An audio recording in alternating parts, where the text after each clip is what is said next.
Welcome to Self-Care from the Inside Out for Moms. I'm your host, Carrie McFarland, a certified life coach and founder of Moms Love Coaching. I help moms put themselves first to stop burnout. If you're a mom who is exhausted from carrying the load of getting it all done, then you are officially invited to join the conversation every week.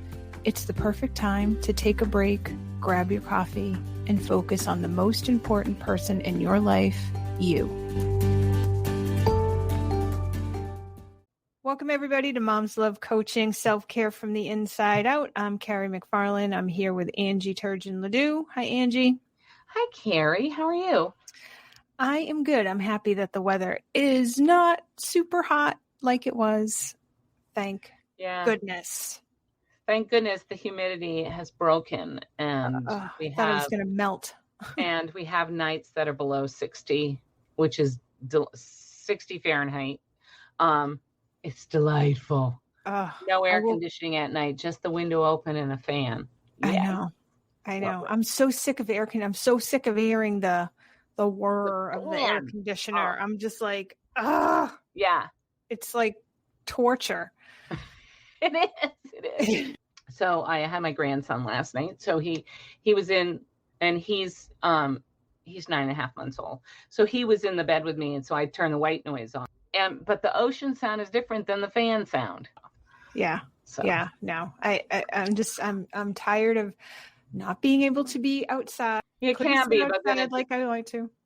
Just zaps your energy, your motivation, any motivation you might have. It's like, ugh. Yeah.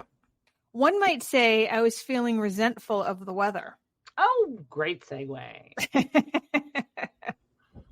And that's what we're talking about, not the weather. But being resentful. Being resentful. Sometimes being resentful as a mom.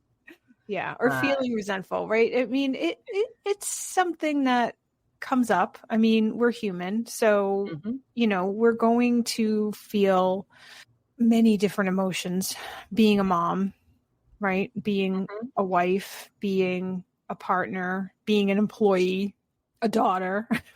Right? I mean, emotions are going to come up. And so I wanted to talk about feeling resentful because it's one of those emotions that nudges its way into your brain and has a hard time coming out.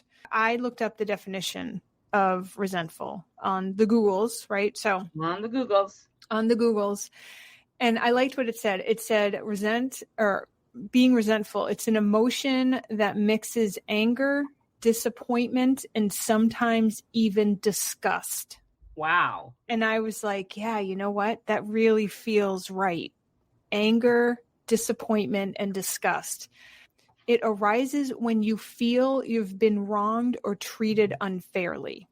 And that's pretty much when it comes up. When you're feeling resentful, it's usually, let's just go back to the model, right? If you're having an emotion, it's coming from a thought that you're having. So the thought could be, literally, it's unfair.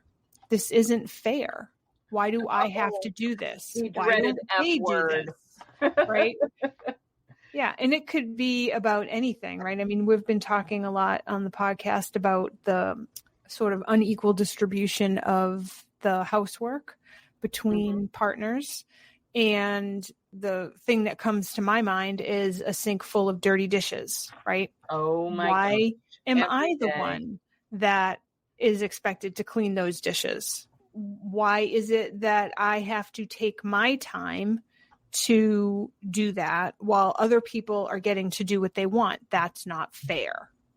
When you get into that mindset, it's kind of hard to get out of it because when you're feeling resentful, more so than other emotions, you really start to see all the different things about why you're being wronged. Resentment has a stronger hold on people. I feel like people hold on to that a lot more because you're blaming other people.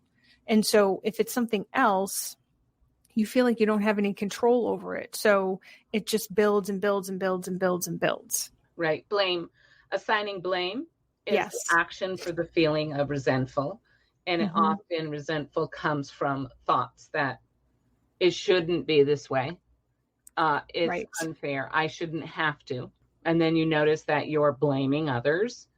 But it's like, I'm going to take complete responsibility for how I feel in this situation and the way I'm thinking about this situation, so that then I can have some consciousness about how I respond. So that when you notice that you are blaming and you notice that you're feeling resentful, that is a clue. It's an indulgent emotion. I say indulgent not because I want to make it wrong. Emotions aren't wrong. It's that you can stay there and not do anything about it. Yeah, it is easy to stay there. I think that's partly because you feel that it's not in your control. So what else are you supposed to do? That's kind of like what I used to think, right? Well, what else am I supposed to do? Because I've said it so many not times. I've Yeah. asked. Right. That's the one. I've talked to this person. I mean, I heard this just recently. It's like, I don't know how else to say it, and that person isn't getting what I'm saying. So basically, that translates into they're not doing what I want them to do. They're not doing it. Right. So let's talk about why we have those expectations in the first place. And I think this happens in every generation, but specifically for Gen X women, I think it's a little more pronounced because Gen X kind of has a foot in both, like in two generations. Absolutely. Right? Because Gen X was typically raised by the baby boomers. They had a certain mindset, right? Now, I personally was raised by the silent generation, which is probably even worse in terms of getting the gender norm messages.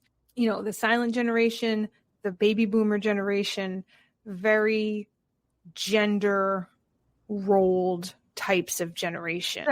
So here's another layer of that. The messaging during the time that they were growing up is what we experienced as children, right? But we were getting messages from both sides. So we were getting it was from our parents, very traditional, very gender rolled, very like, this is the path that you take for your life.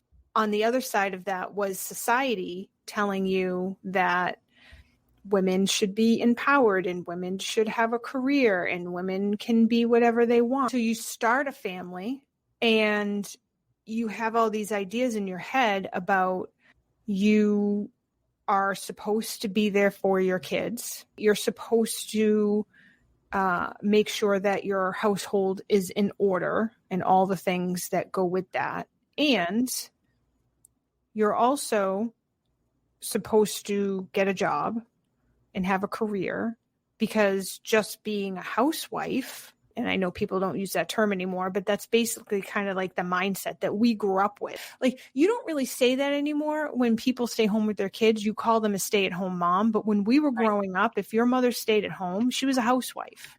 Essentially the same thing, but it's a very different connotation. Right. I remember reading books when my son was born. It was somehow not a valuable thing to do. Right. Exactly. And that, I think that hits it right there. It's not it wasn't valued to stay at home anymore. However, and this is why I say Gen X moms have their foot in both sides, because it was valued to go to work and have a career and build yourself professionally. It was not as valued to stay at home with the kids because that was old fashioned. But if you prioritize work over the kids, then you're selfish. Right. If you don't keep your house in order, then you're lazy or you're unorganized or you don't care. And there's only so many hours in the day, and all that stuff still falls on the mom. Now, both parents are working, Both parents are still working, but the majority of it falls on the mom. And I know that we've talked about this in other podcasts, but this is where the resentment comes from, because it's almost like we were lied to growing up. Yeah. You can be whatever you want, but you still have to do all this stuff too. So yes, you can do whatever you want, but we're not going to help you with childcare. We're not going to help you with figuring out how to run the household and have a job. This might be an unpopular thing to say, but when our parents were when our parents were raising kids, mom stayed home and dad went to work, and that wasn't really questioned. So there was no really dissonance between that, because that's just kind of how it was. Right. So right. The struggle wasn't as intense because that was the way that you were supposed to do it. Gender equality typically compares yourself to what men have. We are as valuable as that, and we want to be seen that way. But to me, you're still comparing yourself to a man, which, in my opinion, puts him in a higher status automatically.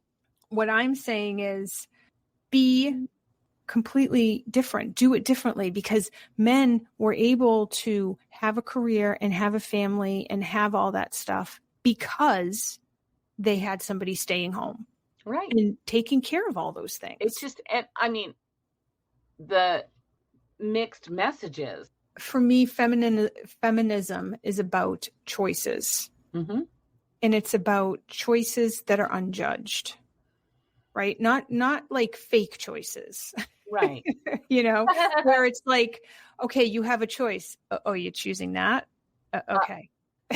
Oh, yes, exactly. So you have a choice, but you're choosing that one? We might do that with our kids sometimes. We put two outfits out. And yeah, right. Oh, really? You're going to pick that one? So it's the unjudged choices. And you have to decide what that is for you. Now, here's the trick. When we think about resentment, we feel that it's not in our control. The flip that you need to make if you want to get out of that. And the reason that I want to help people get out of that is because resentment feels terrible to you. You are the one who is feeling anger and disgust and disappointment. And those things don't feel good in your body. And it's going to affect the way you act in the world. And it's going to affect the life that you create for yourself. So the life that you create for yourself is going to be very different if you're coming from a place of resentment than if you're coming from a place of empowerment. Right. And so that's why I want to talk about this and talk about flipping the way that you think about things. So when you make choices, number one, you need to make choices based on what you can control. You can't make choices for other people. So in other words, and I know this is a very basic example, but let's talk about the dishes, right? Mm-hmm. And I know that there's many more complicated things that people are dealing with, but just for the sake of this conversation, let's just talk about dishes. You can't make the choice that your husband or partner does the dishes, because that's up to them whether or not they do that. So you can't decide, okay, well, I'm just not going to do them. My husband's going to do them. You can decide you're not going to do them. You can't decide that your husband's going to do them. Only your husband can decide that, or your partner can decide that. Only the other person can decide that. People set themselves up by saying, well, I'm going to be empowered. I'm not going to do this. They're going to do this. And that is the part that keeps bringing you back to resentment, because that's not true empowerment, because now you're expecting them to do something. And when they don't do it, then you feel disappointed, and then you're right back into resentment. You need to make choices for yourself that only you can control. what are some examples of making a choice that you can control? So you can just not decide to do them, period, and just don't do them and see what happens, but not have any expectation about what happens. And when you need a dish, you go to the dirty pile, you clean the dish you need, and then you move on with your life. So that's one choice. Mm-hmm. Another choice would be to hire somebody to do the dishes. Now, neither one of you needs to do the dishes. Another choice could be, let's not have dishes. Let's only use disposable paper plates, plastic cutlery, or I don't know, maybe they even have cardboard cutlery now. I have no idea, right? We only drink meal replacement shakes. I mean, we don't even cook. We only buy meal replacement shakes. Yeah, we only get takeout. We're only going to buy takeout. We don't want any dishes, right? We're only going to eat out. We're not even going to or we're going to eat out. Refrigerator. Yeah. We're not even going to have a refrigerator because we're not going to ever cook. Right. So there's no dishes. Yep. Right. And I know those are extreme examples, but what I want you to see is that making choices from things that you can control, right? You can control only using paper plates. You can't control making somebody else do the dishes. And coming at solutions from that place is truly going to empower you. Let's talk about judgment too. Because self-judgment or judgment of others? Well, both. Because a piece of resentment is that you are judging the other person because they should be doing something that they're not doing, right? And that is a judgment, right? They should be doing something. I mean, and it's partly expectations, but it's expectations with a judgment. But when we're judging other people, we're actually judging ourselves and projecting it onto the other person. When you're feeling resentful and you're thinking, they should be doing this, I shouldn't be the one doing this, they should be doing this. I want you to think about that statement, and instead of saying they should do that, I want you to say, why should they do that? What is the reason that you have that they should be doing that? And really delve into the reason for that, because there's something there. There's some sort of value that you have that you probably grew up with, whether it was from your parents or society or school or wherever you got it from. There's some sort of value there that person is not meeting that value or upholding that value the same way that you do. But what is that? Like, why should they be doing the dishes? And really think about that, because the answer to that question could really open up some of the reasons behind why you are so resentful that this isn't happening in the first place. I mean, obviously the surface stuff we all get. They should be, they should be doing as much as I do. I do everything around here. I'm tired. Why should I have to do it? It's not fair, right?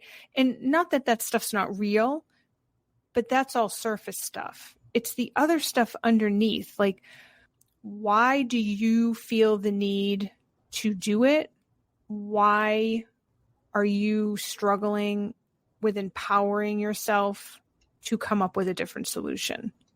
Those things are what's going to get to the bottom of what is really going on and give you the freedom to start choosing different things, because it all comes down to your choices and how you want your life to be and what you can do to get your life to where it needs to be.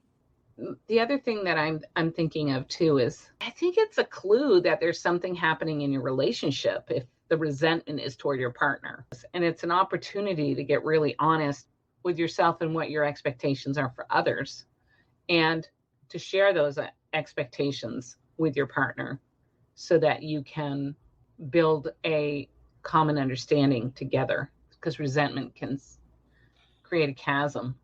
It pulls you apart from the person. And that's partly because, well, let's go back to the model, right? There's a circumstance. You have a thought about that circumstance. Probably it's not fair, something along those lines. Yep. And then you have the feeling of resentment. And then you do certain things from that feeling of resentment. And so some of the things that you might be doing, and this is what you're talking about, Angie, is sabotaging the relationship, is some of the things that you might be doing are just being sarcastic.